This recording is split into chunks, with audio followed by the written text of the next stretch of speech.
Summary ભરશે તો court મારફત જ આવવાનો છે, ચાર્જશીટ કરશે તો કોર્ટ મારફત આવવાનો. એટલે ફરિયાદ થયા પછી તમામ નિર્ણય કોર્ટ મારફત જ માનો કે અમારે તો ભરૂચ જવાનું નથી, ત્યાં જઈએ એટલે એફઆઈઆર થાય, એવું થોડું ચાલવાનું છે યાર. એટલા માટે અમે કહીએ છીએ શાંતિથી રહો, અમે બી શાંતિથી તમે સૌ કોઓપરેટ કરીએ છીએ. એમાં કઈ તમારે ને અમારે બોલીને કઈ એનો કોઈ નિરાકરણ આવવાનો નથી. નહીં તો બરોબર છે.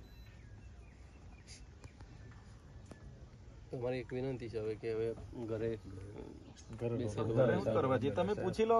એફઆઈઆર હમણાં નથી કરતા હોય તો હમણાં અમે જતા રહીએ. અમને તો કોઈ વાંધો, અમે તો હમણાં મયતોમાં બધા અમારા પ્રસંગો ગોઠવાયેલા જ છે.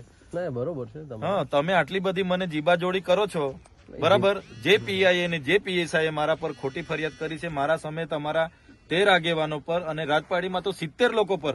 હવે 70 લોકોને મેં કોર્ટમાં તારીખોમાં કઈ રીતના લઈ જવા? એટલા લોકોને મારે કોર્ટમાં લઈને ફરિયાદ કરવાની કોર્ટ નહીં બોલાવે. એટલા માટે તમે ઘરે જવામાં મને વાંધો નથી. તમે પૂછી લો તમારા એ તપાસ અધિકારીને, ભાઈ આ એફઆઈઆર ખોટી છે, રદ કરવાના છો કે કેમ? સમારી ભરી દે તો અમે હમણાં ઘરે જઈએ.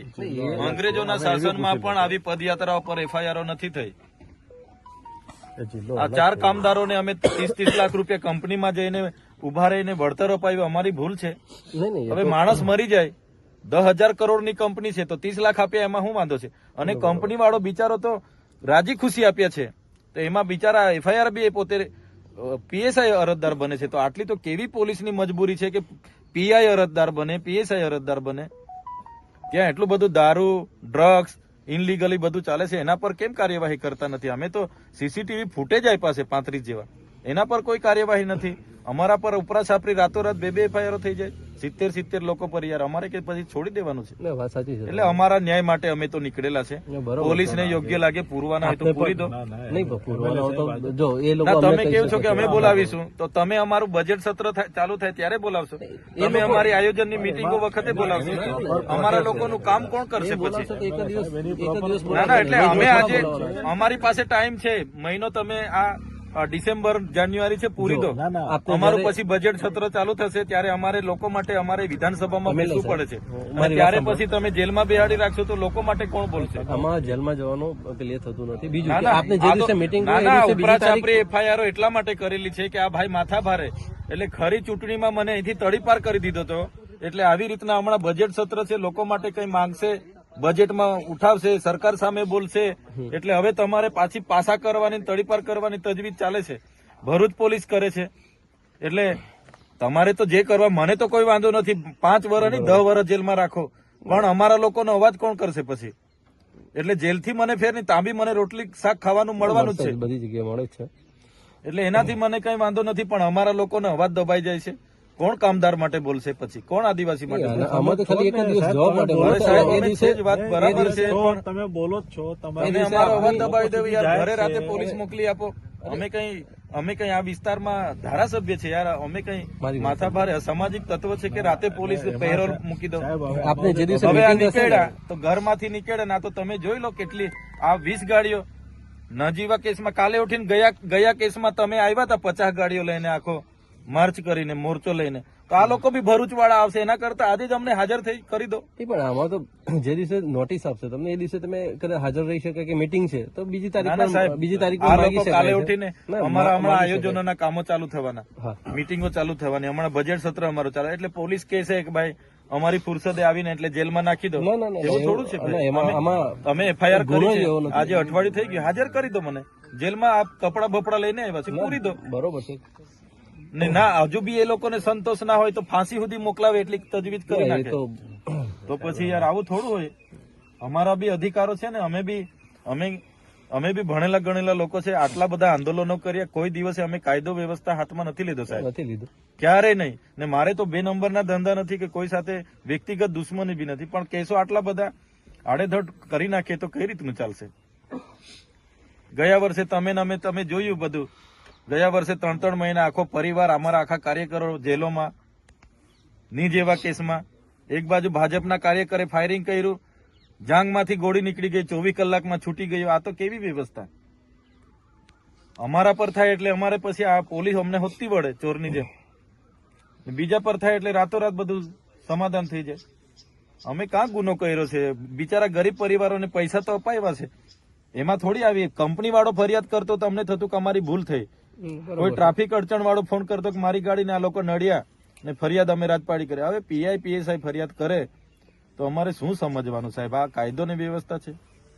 અને અમે તો પરવાનગી માંગી હતી સાહેબ, કોઈ જાહેરનામું નથી, કોઈ ચૂંટણી નથી, તો બી 30મી નવેમ્બરે પરવાનગી માંગી, 3જી ડિસેમ્બરે અમારી છેલ્લા દિવસે પદયાત્રાના હવારે કહી કે તમારી પરવાનગી નથી મળી. અભિપ્રાય પોલીસે નેગેટિવ આપ્યા છે. તો સાહેબ અમારો બી અધિકારો છે ને, અમે ચાલતા ગયા, પોલીસ અમારી સાથે હતી, તો બી એફઆઈઆર. એટલે માથા બારે સાબિત કરો, પાસા કરો, તડીપાર કરો, એટલે અમારે આખી જિંદગી જેલોમાં. તો લોકો માટે કોણ બોલશે? અમને તો કઈ વાંધો નથી, જેલો કરો કઈ વાંધો નહીં. એટલે તમે ત્યાં વાત કરી લો, અમે ત્યાં જઈએ છીએ, હાજર વાત થઈ. કરી લીધી છે સાહેબ આપણા એસપી સાહેબ ને બીકો એમના જોડે, નર્મદા પોલીસ સાહેબ જોડે, SP સાહેબ જોડે પણ વાત કરી. સહકાર આપે. ભરૂચ પોલીસ નો મામલો છે, આપણે શું કરવા જીબાજોડી કરીએ છીએ? જો અમારા માટે બધું સરખું છે, આખું નહીં તો ગુજરાતમાં સરખું અમારે છે, પોસ્ટિંગ પણ તમારે કેવાથી પેલા થોડા એફઆઈઆર રદ કરવાના. એ તો અમે રદ ના કરી હા, તો શકીએ. જવા દો ને, કોઈ રદ અમારા નહીં કરી વકીલો શકે. બધા રાહ જોઈએ છે. કોર્ટ સિવાય કોઈ રદ નહીં કરી શકે, હું આપને કહું. ના, કોર્ટની પ્રોસેસ તો અમે કરવાના છે, કે જેટલી એફઆઈઆર થાય એ કોર્ટમાં જ અમારે કર્યા કરવાની. કોર્ટમાં તો જવાના જ છે, જે અધિકારીઓ કર્યા છે એમને બી બોલાવીશું. એવું થોડું જરૂરી છે? તમે જાઓ તો વાંધો નથી, પણ તમે જે આહવાન કરીને જાઓ છો તમારા કાર્યકરો, સાહેબ તમે મીડિયામાં કોઈ જગ્યાએ બતાવો, મારો મેસેજ હોય ને, તમે બધા ગ્રુપ જોઈ લો, મીડિયામાં કોઈ જગ્યાએ મેં કોઈને કીધું હોય કે મેં ત્યાં આહવાન કરીને આવું છું તો મને બતાવો. પણ એવા મેસેજ છે સાહેબ તમારા ગ્રુપમાં હોય તો બતાવો. મેં તો સાંજે પોલીસના ફોન આવ્યા હતા, પોલીસને મેં કીધું કે હું કાલે જાઉં છું. સીધી વાત છે, મારે કાં છુપાવવાની છે? ઓકે, સારું સારું.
જે રીતે ભાજપ પૈસા, પાવર, પોલીસ, ઈડી, સીબીઆઈ, વહીવટી તંત્રનો ઉપયોગ કરીને જે રાજ ચલાવી રહ્યું છે, આજે ભ્રષ્ટાચાર સાઈડ પર રહી ગયું, મોંઘવારી સાઈડ પર, રોજગારી સાઈડ પર, પીવાનું પાણી, સિંચાઈનું પાણી સાઈડ પર, આજે લોકો પર જે પોલીસ વિભાગથી જે રાજ થઈ રહ્યું છે, એટલે સંવિધાન ખતરામાં છે, લોકશાહી ખતરામાં છે, અને લોકોએ જાતે ઘરમાંથી નીકળીને બહાર આવવું પડશે.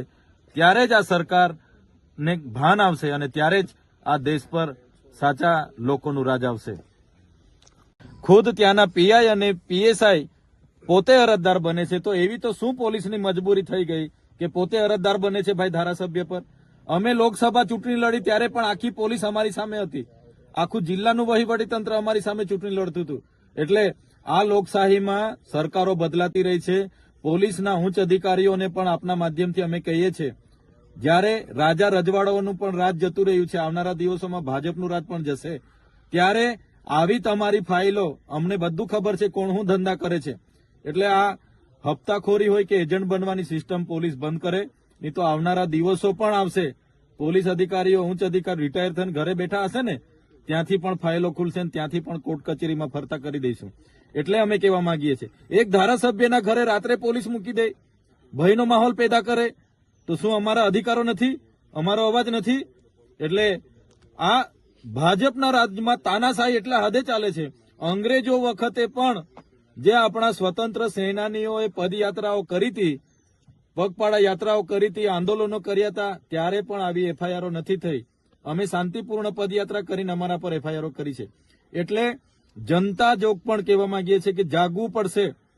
આજે અમારા પર છે, કાલે તમારો પણ વાળો આવે છે, પણ અમે ડરવાના નથી, અમે લડવાના છે. આ જનતાનો અવાજ ક્યારે પણ દબાવવાનો નથી. તો જવાના છે, અમે હાજર થવા જઈએ છે ને, પોલીસે ખોટી એફઆઈઆર કરી છે, અમે સાચા છે એટલે અમે હાજર થવા જઈએ છે. પોલીસ હાજર કરી દે, જેલમાં રાખવાના હોય તો જેલમાં રાખે, અમે તો આ જેલના કપડાં પહેરીને નીકળેલા છે, પૂરી દે, અમને કામ વાંધો છે. પણ જનતાનું જે અમને મત આપીને અમને લોકસભામાં વિધાનસભામાં મોકલ્યા છે, લોકસભામાં પણ 5,22,000 મત મળ્યા છે, તો એ જનતાના ન્યાય માટે અમે લડીશું. અમે અમારા છેલ્લા શ્વાસ સુધી લડીશું. મીડિયાના